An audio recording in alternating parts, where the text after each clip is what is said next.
Hello. I'm really glad you're here tonight. This hour is different from the rest of the day. It doesn't ask you to decide anything. It doesn't ask you to perform or explain or keep up. It simply invites you to lie still and let your thoughts move at their own pace. As the years pass, nighttime becomes a kind of companion, a place where the mind is free to wander without interruption, where memories return not urgently but patiently, where understanding settles in quietly without needing words. Later in life, the mind doesn't race the way it once did. It reflects, it revisits, it connects dots that once seemed unrelated, and it does this most honestly when the lights are off and the world has gone silent. This space is for those thoughts, the ones that don't surface during the day, the ones that arrive only when you're alone with yourself, resting, remembering, and gently making sense of a long, lived-in life. So take a slow breath. Let your body soften into the bed and allow this night to meet you where you are. And now, before we begin, if this kind of honest, gentle reflection speaks to you, take a moment to like this video and subscribe to the channel. And down in the comments, tell me where you're listening from and what time it is where you are right now. There's something comforting about knowing we're all here together, scattered across time zones, but united in these late hours when the world finally grows still.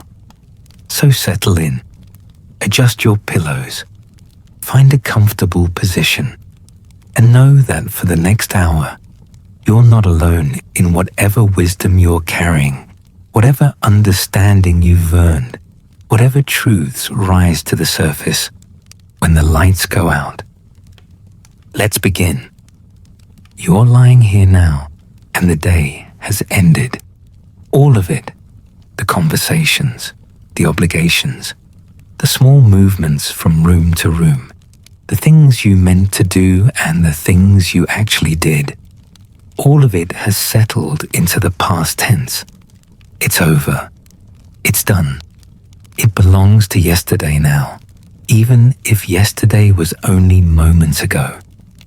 This is the space between the day you just lived and the day you haven't yet begun, between consciousness and sleep, between the person you showed the world and the person you actually are when no one's watching. Your last thoughts of the day live in this space. They're different from your daytime thoughts, quieter, more honest, less concerned with what they should be, and more willing to simply be what they are. These thoughts don't perform. They don't justify themselves. They simply arrive, like visitors you weren't expecting, but somehow knew were coming. You've been having last thoughts for decades now. Every single night of your life, your mind has done this same thing, sorted through the day, processed what happened, tried to make sense of moments that didn't make sense when you were living them. Your last thoughts are where you've done your real thinking, your real feeling, your real understanding. When you were young, your last thoughts were often worried. You replayed conversations, wondering if you'd said the wrong thing. You reviewed mistakes, cataloging them like evidence against yourself. You planned and strategized and tried to control a future you couldn't possibly control. Your young mind believed that thinking harder would somehow make life easier, that worrying would prevent disaster, that if you just reviewed everything one more time, you'd finally figure it out. You remember those nights, lying awake, mind racing, heart pounding over things that seem so small now, a comment someone made, a test you weren't prepared for, a person who didn't call when you thought they would.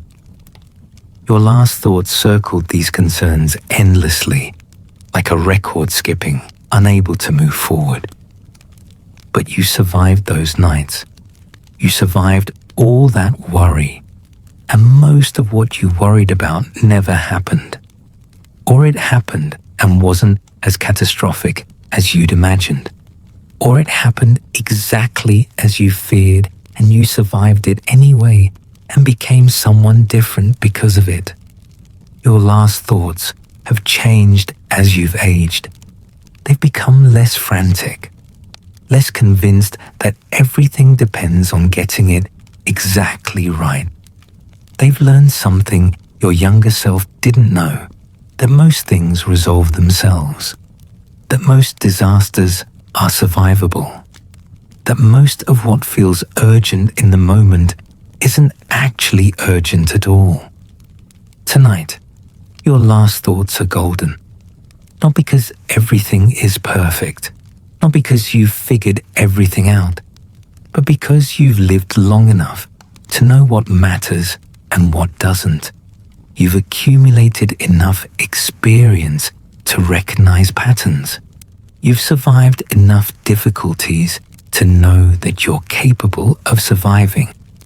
Your thoughts tonight carry the weight of wisdom earned through decades of nights just like this one. You think about the day you just lived. It probably wasn't extraordinary. Most days aren't. You got up. You moved through your routines. You spoke to people, or you didn't. You accomplished things, or you didn't. You felt good sometimes, and less good other times. It was a day, one of thousands upon thousands you've lived. But your last thoughts don't dismiss it as ordinary. They understand something your younger self didn't, that ordinary days are the fabric of a life, that the supposedly unremarkable moments are actually where life happens. That you don't need extraordinary experiences to have a meaningful existence. You just need to be present for the ordinary ones. So you review your day, not with judgment, but with gentle attention. You remember the morning, how your body felt when you first woke, whether you rose easily or struggled against the pull of sleep. You remember your first thoughts. Were they anxious, peaceful, blank? Did you wake already worried about something? Or did consciousness arrive gently, giving you a few moments of pure existence before the day's concerns took over? You remember breakfast if you ate it, the taste of coffee or tea, the texture of whatever food you chose. Or maybe you skipped it entirely, your appetite not quite present, your stomach not quite ready. This detail matters to your last thoughts, not because it's important in any grand sense, but because it was part of your lived experience today. It was real. It was yours. You remember the people you encountered.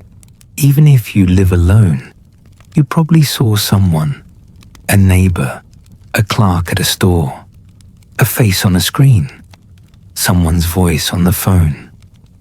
You registered these people. They registered you. Small transactions of human recognition pass between you. Good morning. How are you? Thank you. Take care. These moments seem so small, but your last thoughts understand they're not small at all. Every human exchange carries weight. Every moment of seeing and being seen matters. You've learned this over the years. That connection doesn't require grand gestures, that sometimes the most meaningful interactions are the briefest ones. A smile from a stranger, a kind word from someone who didn't have to offer it, a moment of being treated with dignity and offering it in return. Did you have those moments today? Your last thoughts, review them. Not to grade yourself, not to catalogue failures or successes, but simply to notice, to acknowledge, to honor the fact that you moved through the world today and the world moved through you, and both of you were changed, however slightly, by the encounter. You think about what you accomplished. Maybe you finished tasks you'd been putting off. Maybe you made progress on something that matters to you. Maybe you helped someone. Maybe you created something, or fixed something, or organized something. These accomplishments might be visible to others, or they might be entirely private. Either way, your last thoughts acknowledge them. You did things today. You participated in your own life. You weren't just a passive observer. You acted. But you also think about what you didn't accomplish, the intentions you had that didn't materialize, the energy you thought you'd have that never arrived, the plans that got derailed by fatigue or interruption, or the simple fact that bodies don't always cooperate with will. Your younger self would have beaten you up over these unmet expectations, would have catalogued them as failures, would have carried them as evidence that you're not good enough, not disciplined enough, not capable enough. But your last thoughts tonight are gentler than that. They understand that not everything gets done. That energy is finite. That's it. Some days your body says no, and that's not a moral failing. It's just reality. So you forgive yourself for what didn't happen today. You release the grip of should. You acknowledge that you did what you could with the energy you had and the circumstances you faced. That's enough. It has to be enough. It is enough. You think about the moments that surprised you, because even on ordinary days, there are surprises. A thought you'd never had before, a connection you suddenly understood, a memory that surfaced unexpectedly, a feeling that arrived without announcement. Maybe you were doing something routine and suddenly you remembered something from decades ago with perfect clarity, a conversation with someone who's been gone for years, the exact quality of light on a particular afternoon, the way someone used to laugh. These memories don't arrive on schedule. They ambush you. They interrupt whatever you were doing to insist on being remembered. Your last thoughts welcome these interruptions. They understand that memory doesn't work linearly, that the past isn't filed away neatly. It's alive. It's active. It resurfaces when it needs to, bringing messages from your former selves, reminding you of who you were, so you can better understand who you are. What did those memories tell you today? What did they want you to know? Your last thoughts consider this. They turn the memories over, looking at them from different angles, trying to understand why they arrived today of all days. What connection were they making? What pattern were they revealing? What unfinished business were they bringing to your attention? You don't always get clear answers. Memory is mysterious, but your last thoughts are patient.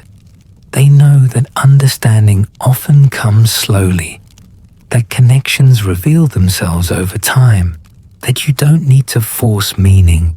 You just need to notice, to pay attention, to remain open to what your own mind is trying to tell you. You think about the emotions you felt today, the full range of them, joy if it arrived, frustration if it dominated, contentment if it settled in, sadness if it rose up, anger if it flared, peace if it visited. Your last thoughts don't judge these emotions. They simply acknowledge them. You've learned over the years that emotions aren't problems to be solved. They're information. They're your body's way of responding to experience. They're valid regardless of whether they're comfortable or not. Your last thoughts have made peace with this. They don't require you to feel only pleasant things. They allow the full spectrum. Maybe you felt irritated today. Someone said something that rubbed you wrong. A situation didn't unfold as you'd hoped. Your body hurt in a way that made simple tasks difficult. The irritation was real. Your last thoughts don't shame you for it. They understand. Life is sometimes irritating. Bodies are sometimes uncooperative. People are sometimes frustrating. Your irritation was a reasonable response to unreasonable circumstances. Maybe you felt lonely today. Even if you were surrounded by people, you felt separate, unseen, like you were going through the motions, but not actually connecting. This loneliness is specific to later life. It's not the loneliness of being alone. It's the loneliness of being present, but not fully met, of having depth that others don't recognize or engage with, of carrying experiences that can't be easily shared or understood. Your last thoughts sit with this loneliness. They don't try to fix it or dismiss it. They acknowledge that it's real, that it's part of the landscape of aging. That connection becomes more complicated when you've lived long enough to develop complexity that others may not take time to understand. The loneliness is valid. It's allowed. It doesn't mean you failed at something. It just means you're human, and humans need to be seen, and sometimes we're not seen as fully as we'd like to be. Maybe you felt grateful today. Something went right. Someone was kind. Your body cooperated. The weather was beautiful. A small thing brought you unexpected joy. This gratitude is also valid. Your last thoughts hold space for it. They let you feel the fullness of appreciation without rushing past it or diminishing it with qualifications.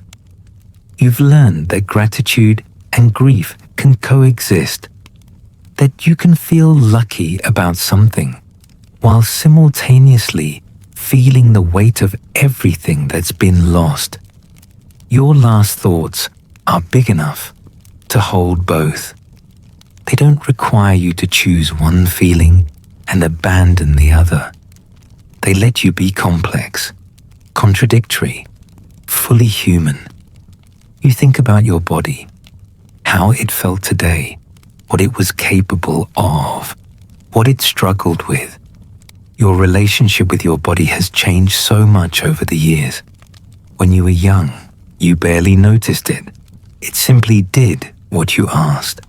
It carried you through the world without complaint or limitation. You took it completely for granted. Now you notice your body constantly. Every ache, every stiffness, every movement that's harder than it used to be, every function that's less reliable than it once was. Your body has become a presence you can't ignore, a companion that demands attention, a reality you have to negotiate with rather than command. Your last thoughts review how this negotiation went today. Did your body cooperate? Were you able to do what you wanted? Or did pain intervene? Did fatigue shut you down earlier than you'd planned?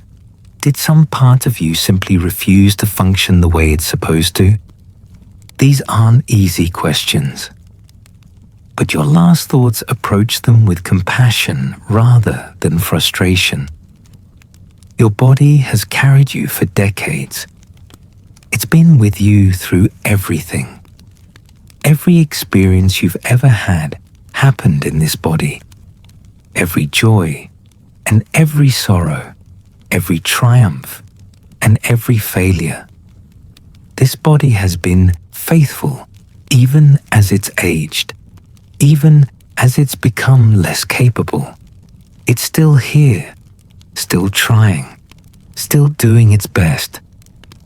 So your last thoughts thank your body for today, for whatever it was able to do, for continuing to breathe and pump blood and digest food and heal wounds, for still functioning despite years of use and inevitable deterioration. Your body deserves appreciation, not judgment. It deserves kindness, not criticism. You think about time, how it felt today, whether it moved quickly or slowly, whether you had enough of it or felt constantly rushed. Time is strange in later life. On one hand, you're acutely aware of how little you have left. On the other hand, individual moments can stretch luxuriously. Time becomes both more precious and more spacious. Today, did you waste time? Your younger self would have worried about this constantly, would have tried to extract maximum productivity from every moment. But your last thoughts tonight understand that the concept of wasted time is mostly illusion. That rest isn't waste. That pleasure isn't frivolous. That doing nothing in particular is sometimes exactly what you need. Maybe you spent an hour today just sitting, looking out a window, watching birds, letting your mind wander. Your younger self would have called this unproductive, but your last thoughts recognize it as deeply valuable, as necessary, as exactly the kind of spaciousness that makes life worth living. Or maybe you did fill your day with activity. Maybe you pushed yourself to accomplish things. Your last thoughts don't judge this either. Sometimes activity feels good. Sometimes staying busy is what you need. The question isn't whether you were productive. The question is whether you were present, whether you were actually experiencing your life or just going through motions. Were you present today? Your last thoughts consider this honestly. There were probably moments when you were fully there, fully engaged, actually experiencing what was happening, rather than thinking about what happened before or what might happen next. These moments of presence are gifts. Your last thoughts recognize them as such. They honor the fact that you showed up for your own life, even if only in fragments. There were probably also moments when you weren't present at all, when you were lost in thought, when you were worrying or planning or remembering so intensely that you missed what was actually in front of you. Your last thoughts don't condemn this. They understand that minds wander. That's what minds do. Perfect presence is impossible. You do your best. That's all anyone can do. You think about the choices you made today. Small choices mostly. What to eat, what to wear, what to do with your time, who to call or not call, what to say or not say. These choices seem trivial in the moment, but your last thoughts understand that they're actually profound, that life is built from exactly these small choices, that who you are is determined not by grand gestures, but by the accumulation of tiny decisions made day after day after day. Did you make good choices today? Your last thoughts approach this question gently. Good is complicated. What serves you in one way might harm you in another. What feels right in the moment might not serve your long-term well-being. What seems like a mistake might actually be exactly what you needed. So rather than judging your choices as good or bad, your last thoughts simply notice them. You chose certain things. Those choices had consequences. Some consequences were pleasant, others weren't. All of it is information. All of it helps you understand yourself better. All of it contributes to the ongoing project of learning how to live in alignment with who you actually are, rather than who you think you should be. You think about the people in your life, the ones you saw today and the ones you didn't, the ones you talked to and the ones you thought about, the ones who are still here and the ones who are gone. Your relationships are complex now, layered with history, rich with shared experience, complicated by change and loss and the simple fact that people grow in different directions. Did you connect with anyone today in a way that felt real? Did you have a conversation that went below the surface? Did someone see you? Did you see them? These moments of genuine connection are rare. Your last thoughts value them highly. They know how precious it is to be truly met by another person, to have someone engage with your actual self rather than the version you present to the world. Maybe you didn't have that kind of connection today. Maybe your interactions were all surface level, pleasant but not deep, functional but not meaningful. Your last thoughts don't despair over this. They understand that deep connection isn't available every day, that sometimes you need surface-level interactions, that not every exchange needs to be profound, but they also notice if you're missing depth, if you're going too long without being really seen, if you're starting to feel isolated, not because you're alone, but because even when you're with others, you're not truly connecting. This is important information. Your last thoughts bring it to your awareness so you can decide what to do about it. Maybe reach out tomorrow. Maybe initiate a real conversation. Maybe let someone know you need more than small talk. You think about the people who are no longer here. They visit your thoughts often now. Not in a sad way necessarily, just in a present way. They're gone, but they're not gone. They live in your memory. They influence how you see the world. They shaped who you became. Their absence is a presence you carry with you. Did you think about them today? Did something trigger a memory? Did you catch yourself about to tell them something before remembering you can't? These moments happen frequently now. Your last thoughts hold them tenderly. They understand that grief doesn't end, it just changes form. It becomes part of your daily experience rather than an acute crisis.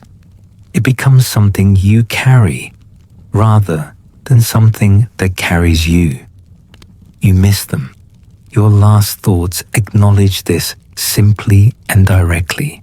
You miss their voices, their faces, their particular way of seeing the world, their presence in your life, the conversations you'll never get to have, the experiences you'll never get to share, the future you imagine together that will never materialize. This missing is permanent. It will be with you for the rest of your life. Your last thoughts have made peace with this. They don't try to resolve the grief or move past it. They let it be what it is. a testament to love, a proof that the relationship mattered, a scar that shows where connection once lived. You think about meaning, whether your life has it, whether today contributed to it or detracted from it.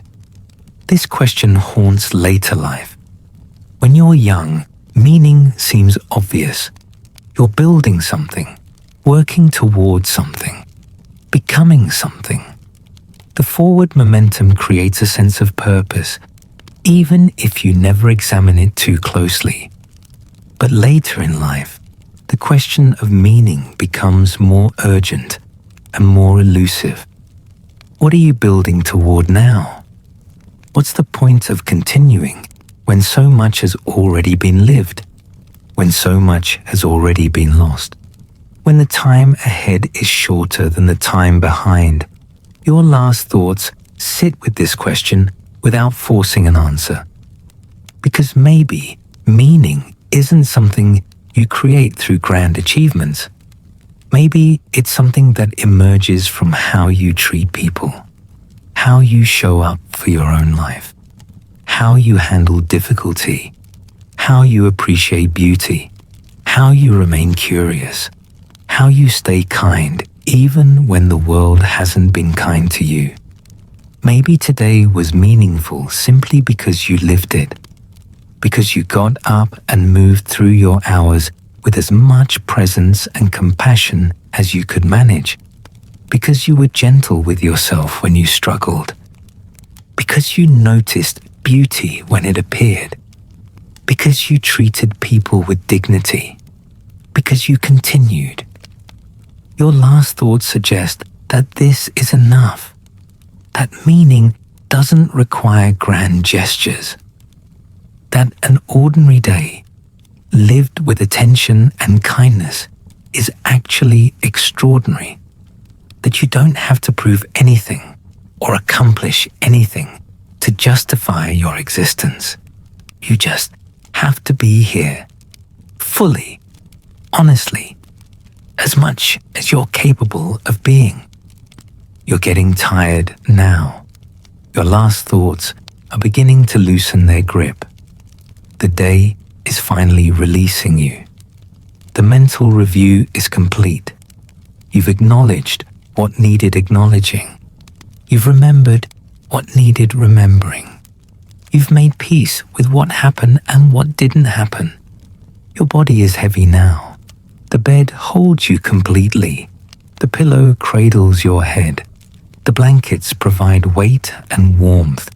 Everything physical is arranged for rest. Your last thoughts recognize this. They begin to step back, to quiet down, to make space for sleep. But before they fade entirely, they offer you something. A kind of blessing. A recognition of what it means to reach this point in the day. This point in your life. You made it through another day. That matters. You survived whatever challenges arose. You handled whatever you needed to handle. You kept going even when keeping going was hard. You're here, still breathing, still conscious, still capable of thought and feeling and reflection. This is not nothing. This is everything. Your last thoughts remind you that you're worthy of rest, that you've earned this quiet, this darkness, this letting go. You don't have to remain vigilant anymore tonight.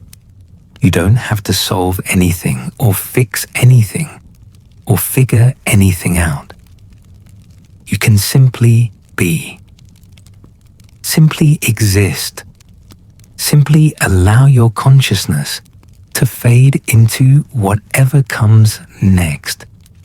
Sleep or not sleep, dreams or darkness, rest or restlessness. Whatever the night brings, you can trust yourself to handle it. You've handled every other night. You'll handle this one.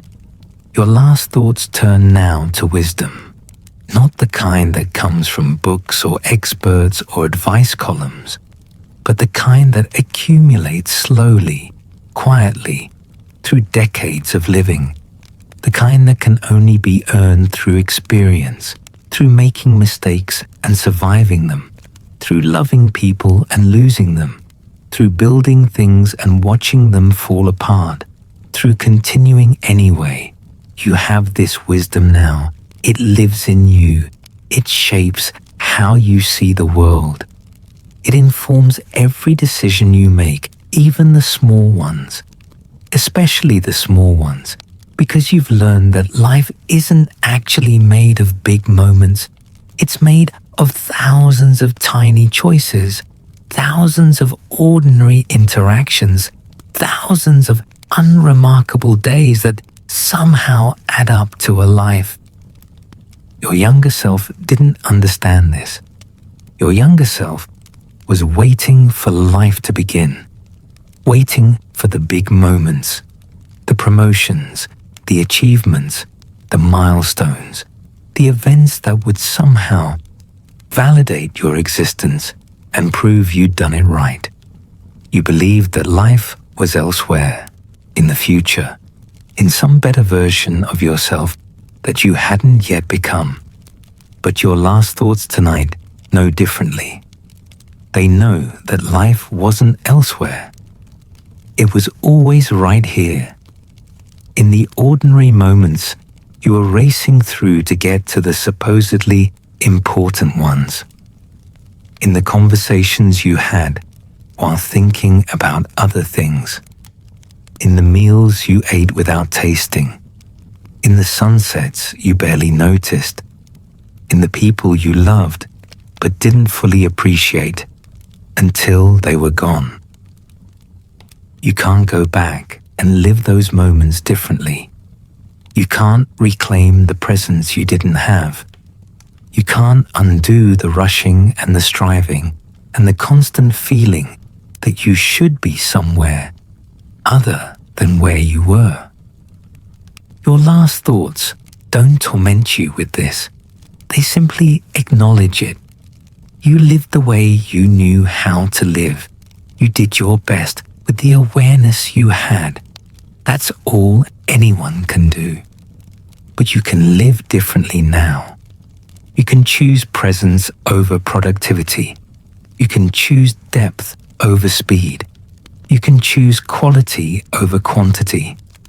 This is the gift of aging, of accumulating enough experience to finally understand what matters.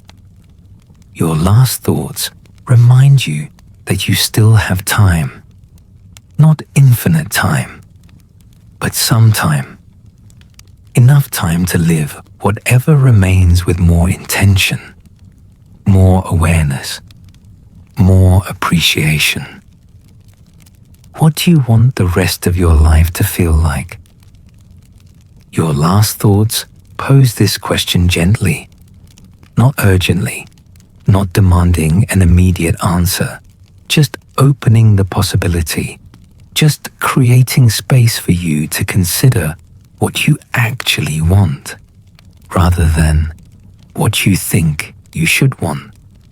Maybe you want more quiet, more solitude, more space to think and feel and simply exist without the constant demands of interaction and obligation. This is valid. Your last thoughts honor this desire. They understand that later in life, energy becomes precious, that you can't spend it on everything and everyone, that choosing yourself isn't selfish, it's necessary. Maybe you want more connection, more depth with fewer people, more honest conversations, more moments of being truly seen and truly seeing others. This is valid too. Your last thoughts recognize that loneliness is real, that the desire for meaningful connection doesn't disappear with age, that you're allowed to want to be known, to be understood, to matter to someone in a real way. Maybe you want more beauty, more art, more music, more nature, more experiences that feed your soul rather than just fill your time. Your last thoughts encourage this.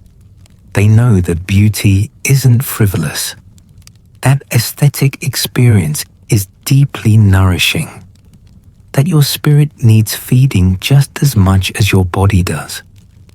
Maybe you want more peace, less conflict, less drama, less engagement with things that drain you or upset you or pull you away from your center. Your last thoughts support this completely. They understand that you've earned the right to protect your peace, to say no to things that disturb it, to create boundaries that preserve your well-being. Or maybe you don't know what you want. Maybe you're still figuring it out.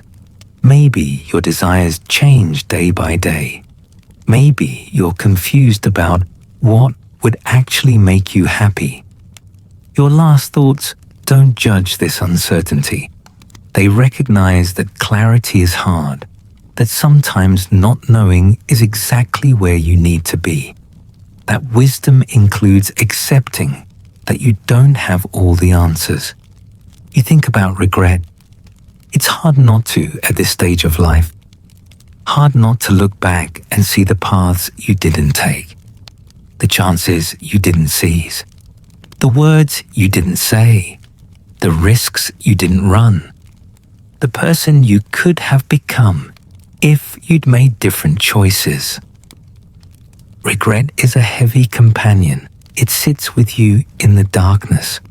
It whispers about alternate versions of your life, better versions, braver versions, versions where you said yes instead of no, where you left instead of stayed, where you fought instead of surrendered, where you followed your heart instead of your fear. Your last thoughts approach regret carefully, because regret can destroy you if you let it. It can poison your present with bitterness about the past. It can convince you that your life has been wasted, that you failed at the fundamental task of living well, that it's too late to salvage anything meaningful from the years you have left. But your last thoughts also know that regret can teach you, that it contains information, that it shows you what you value by showing you what you wish you'd done differently, that it can motivate change even now, even at this late stage, even when time is limited and options are fewer than they used to be. So you sit with your regret. You acknowledge it honestly. You don't pretend you have no regrets, or that everything worked out exactly as it should have. You don't spiritually bypass the real pain of missed opportunities and roads not taken. You let yourself feel it. The ache of might have been, the sorrow of time that can't be reclaimed, the grief of selves you'll never get to be. And then, gently, your last thoughts remind you of something crucial. You made the choices you made for reasons that made sense at the time. You were afraid, maybe, or limited by circumstance, or doing what you thought you were supposed to do, or protecting yourself, or someone else, or simply unconscious of other possibilities. You weren't deliberately sabotaging yourself. You were doing your best with the information and awareness you had. This doesn't erase the regret, but it softens it. It adds context. It reminds you that you're human, that humans make mistakes, that everyone has a list of things they wish they'd done differently, that your regrets don't make you a failure. They make you someone who lived long enough to develop perspective, someone who learned and grew and can now see what you couldn't see before. Your last thoughts ask you something important. What can you do now, today, tomorrow, in whatever time you have left? You can't undo the past. but you can learn from it. You can make different choices going forward. You can be braver now than you were then. You can say yes to things you've been avoiding. You can finally do something you've always wanted to do. You can live the rest of your life aligned with your actual values rather than other people's expectations. This is possible. It's always possible. Until it's not. Until the final day. But that's not today. Today, you're here. You're alive. You're capable of choice. You can honor your regrets by living differently now, by being the person you wish you'd been, by finally giving yourself permission to want what you want and pursue it without apology. You think about forgiveness, both giving it and receiving it. This is complicated territory. You've been hurt by people, betrayed, abandoned, lied to, used, dismissed, treated with cruelty or indifference or contempt. These wounds are real. They've shaped you. Some of them never fully healed. They're still tender when you touch them, still capable of causing pain decades after they were inflicted. Do you need to forgive these people? Your last thoughts consider this question without easy answers, because forgiveness is complicated. It's often presented as something you should do, as a moral imperative, as the only way to find peace. But your last thoughts know that forced forgiveness isn't real forgiveness, that you can't will yourself to feel something you don't feel, that some things are genuinely unforgivable. So maybe you don't forgive everyone who hurt you. Maybe some people don't deserve your forgiveness. Maybe some wounds are too deep. Maybe some betrayals were too complete. Your last thoughts give you permission to hold on to anger if you need to refuse reconciliation if that's what feels right, to protect yourself by maintaining boundaries with people who've proven they can't be trusted. But your last thoughts also notice, if unforgiveness is poisoning you, if holding on to anger is hurting you more than it's hurting the person you're angry at, if bitterness has become a cage you're living in, if resentment is draining your energy and preventing you from experiencing joy. This is important to notice, because sometimes forgiveness isn't about the other person at all. It's about releasing yourself from the prison of perpetual anger. Maybe you can forgive the person without reconciling with them. Maybe you can release the anger without pretending what they did was okay. Maybe you can acknowledge that they hurt you and also acknowledge that carrying the hurt forever is hurting you now. This kind of forgiveness is for you.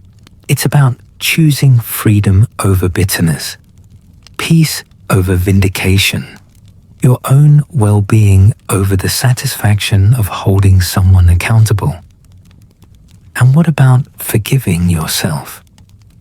This is often harder than forgiving others, because you know all your own failures intimately. You remember every mistake, every moment of weakness, every time you fell short of who you wanted to be, every way you hurt people you loved, every choice you made that caused harm. You've carried this guilt for years, maybe decades. It sits heavy in your chest. It whispers accusations in the darkness. It tells you you're not good enough, that you don't deserve happiness, that you should have been better, that you failed the people who depended on you, that you're fundamentally flawed. Your last thoughts approach this guilt with tremendous compassion, because they know the whole story. They know you weren't trying to hurt people. They know you were struggling. They know you were doing your best, even when your best wasn't very good. They know you were wounded yourself, and wounded people wound others. They know you would have done better if you'd known better, if you'd been healthier, if you'd been more aware. So your last thoughts offer you something radical, the possibility of self-forgiveness, not because what you did was okay, but because you're human. Because humans make mistakes, because you've carried the guilt long enough, because punishing yourself forever doesn't undo the harm, because you deserve peace, even though you're imperfect. Can you forgive yourself tonight? Can you acknowledge what you did wrong, and also acknowledge that you're allowed to release the shame? Can you commit to doing better going forward, while also letting go of the past? Your last thoughts suggest this is possible. That self-forgiveness isn't about excusing yourself. It's about choosing to treat yourself with the same compassion you'd extend to anyone else who is genuinely sorry and trying to change.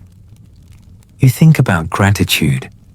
This word gets thrown around so casually. Be grateful. Practice gratitude. Focus on what you have instead of what you lack. As if gratitude is simple. As if you can just decide to feel it and suddenly everything is better. But your last thoughts know that gratitude is complex. That it's hard to feel grateful when you're in pain, when you're lonely, when you've lost so much, when your body is failing, when the future feels short and the past feels full of regrets. Forced gratitude feels toxic. It feels like being told your real feelings are wrong, that you should be happy with less than you wanted, that you should settle. So your last thoughts don't force gratitude. They don't demand that you feel thankful for things that genuinely hurt. They don't require you to pretend everything is wonderful when it's not. They allow you to feel the full truth of your experience. The pain and the loss and the disappointment and the fear. But within that truth, there are probably also things you're genuinely grateful for. Small things, maybe. Simple things. Things that don't fix everything but matter anyway. Your last thoughts help you notice these things without dismissing the hard stuff. Maybe you're grateful for your bed, for its comfort, for the fact that you have a safe place to sleep. This isn't nothing. Many people don't have this. You do. That matters. Maybe you're grateful for your mind, for its ability to think and remember and imagine, for the richness of your inner life, for the fact that you can still process experience and find meaning and connect with yourself through reflection. Maybe you're grateful for someone specific, someone who's been kind to you, someone who sees you, someone who makes your life better just by being in it. This person is a gift. Your last thoughts recognize this. Maybe you're grateful for beauty you witnessed today. A moment of sunset, a bird outside your window, music that moved you, words that resonated. These aesthetic experiences are profound. They remind you that the world contains more than suffering. That loveliness exists alongside difficulty. That you're still capable of being touched by beauty. Maybe you're grateful for your own resilience, for the fact that you've survived everything you've survived, that you're still here, still trying, still capable of feeling and thinking and hoping. This resilience is remarkable. Your last thoughts honor it. Gratitude doesn't erase pain. It doesn't fix problems. It doesn't make everything okay. But it adds dimension to your experience. It reminds you that life contains multitudes, that even difficult lives have moments of grace, that even in darkness, there are pinpricks of light worth noticing. You think about legacy, what you'll leave behind, how you'll be remembered, whether your life will have mattered to anyone after you're gone. These questions become more pressing as you age, as the end becomes more visible, as you realize that your time to make an impact is limited. Maybe you wanted to leave something big, a body of work, an achievement, something with your name on it that would outlast you, something that would prove you were here, that would give your life meaning, that would justify your existence. But your last thoughts know that most lives don't work this way, that most people don't leave monuments or masterpieces, that most legacies are smaller and more personal. They're in the people you touched, the kindnesses you offered, the moments of connection you created, the ways you made someone's life a little bit better. Your legacy might be in a child or grandchild who remembers how you made them feel, who carries something you taught them, who becomes more themselves because you saw them and valued them.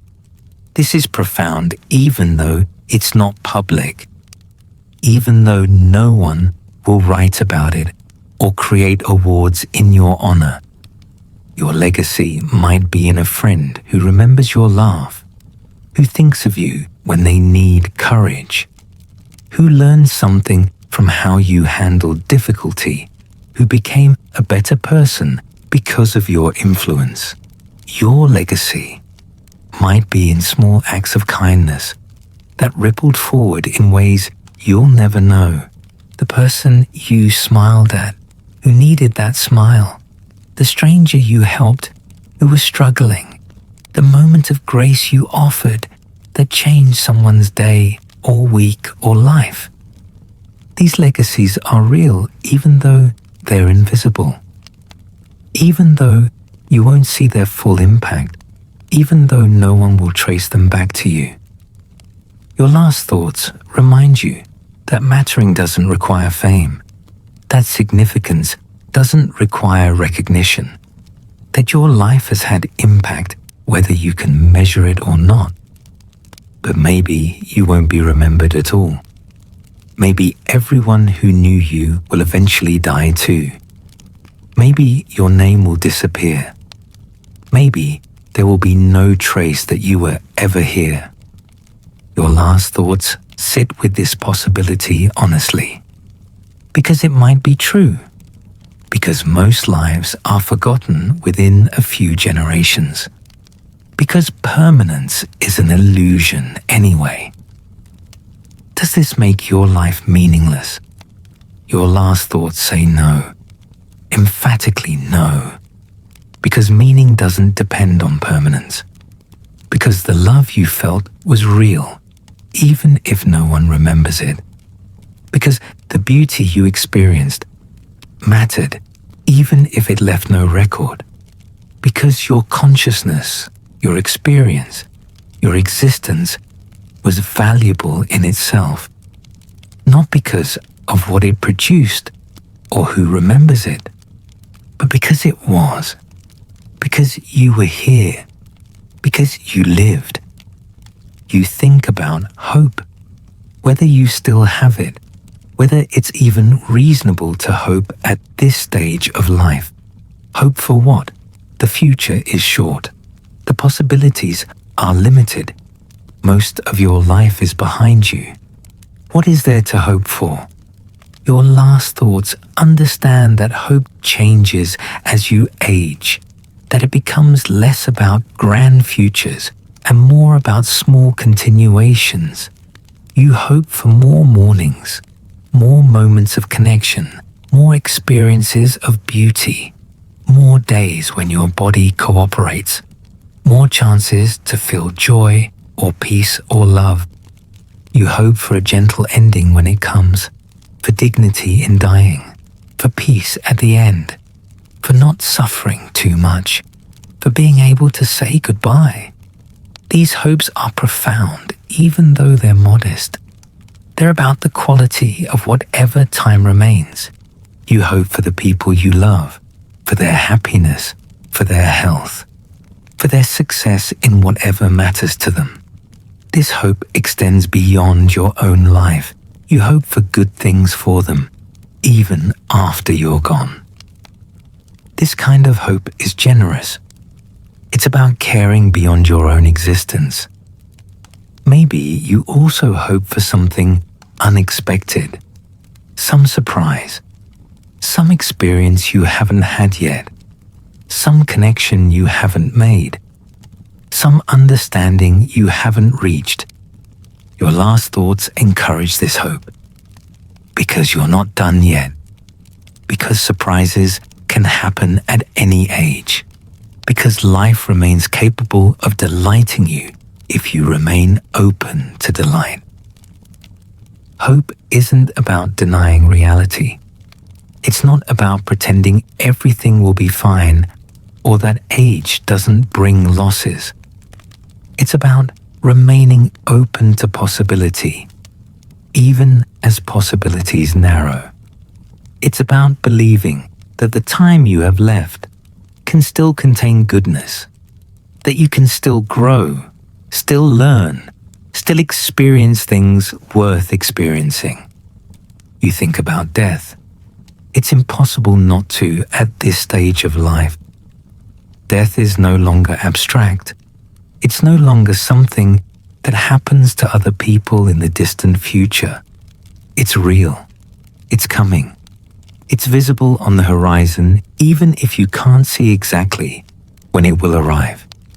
Your last thoughts don't shy away from this reality.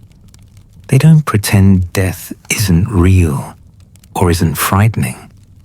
They acknowledge that thinking about death is natural, necessary even, that facing mortality is part of the work of later life. Are you afraid? Your last thoughts allow you to be honest about this. Maybe you are afraid of pain, afraid of losing control, afraid of the unknown, afraid of ceasing to exist, afraid of leaving people you love, afraid of not being ready. These fears are valid. Your last thoughts don't shame you for them. Or maybe you're not afraid. Maybe you've made peace with mortality. Maybe you're tired enough that rest sounds welcome. Maybe you believe in something beyond this life that makes death less frightening. Maybe you've simply accepted it as the natural end of a natural process. Your last thoughts honor this too. There's no right way to feel about death. But whether you're afraid or not, death gives life meaning. It creates urgency. It makes moments precious. It reminds you that time is finite and therefore valuable. Your last thoughts use this awareness not to create panic, but to create appreciation, to help you live whatever time remains more fully, more consciously, more aligned with what actually matters to you. What would you do differently if you knew you had 1 year left? 6 months? 1 month? Your last thoughts pose these questions not to create anxiety, but to create clarity. Because the truth is, you don't know how much time you have. None of us do. So why wait? Why postpone? Why save your real living for later when later might not come? You think about peace, deep peace, the kind that comes from acceptance, from letting go of what can't be changed, from making peace with who you are and who you aren't, with what you did and what you didn't do, with what happened and what didn't happen. This peace is available to you. Your last thoughts know this. It doesn't require perfect circumstances. It doesn't require having everything figured out. It doesn't require being without pain or loss or difficulty. It requires only that you stop fighting reality, that you accept what is, that you release the constant struggle to make everything different from what it actually is. Can you find that peace tonight? Can you let go of the arguments with reality? Can you stop insisting that things should have been different and simply acknowledge that they are what they are? Can you accept yourself completely, with all your flaws and failures and limitations? Can you accept your life completely, with all its disappointments and losses and unmet expectations? This acceptance isn't resignation. It's not giving up. It's the opposite. It's finally being free. Free from the tyranny of should. Free from the constant comparison between what is and what you wish were. Free to actually live the life you have, instead of mourning the life you don't have. Your last thoughts guide you toward this freedom. They remind you that you're enough, that you've always been enough, that you don't need to prove anything or fix anything or become anything other than what you are, that you can rest now, that you can let the struggle go, that you can simply be. The night is deep now. The world is quiet. Your body is heavy with approaching sleep. Your mind is beginning to drift. The clear thoughts are becoming hazy. The structured reflection is dissolving into something more dreamlike. Your last thoughts are fading. They've done their work. They've helped you process the day, make sense of your experience, connect with yourself, acknowledge what needed acknowledging, feel what needed feeling, understand what needed understanding. Now they're releasing you, letting you go, allowing sleep to approach, making space for rest, for restoration, for the unconscious work that happens when the conscious mind finally quiets. You've lived another day. You've thought the thoughts that needed thinking. You've felt the feelings that needed feeling. You've been present with yourself in this quiet hour. This has value. This matters. This is exactly what you needed. Your last thoughts offer you a final blessing, a recognition, an honoring. You are seen. You are known. You are valued. Your life has meaning. Your existence matters. You are exactly where you need to be. Rest now. Let everything go. Let sleep come or not come. Let the night hold you. Let darkness be gentle. Let your consciousness fade into whatever comes next. You are safe. You are okay. You are enough. The day is done. The thinking is complete. The reflection has run its course. All that remains is rest, peace, the simple experience of being alive in this moment, breathing, existing, present.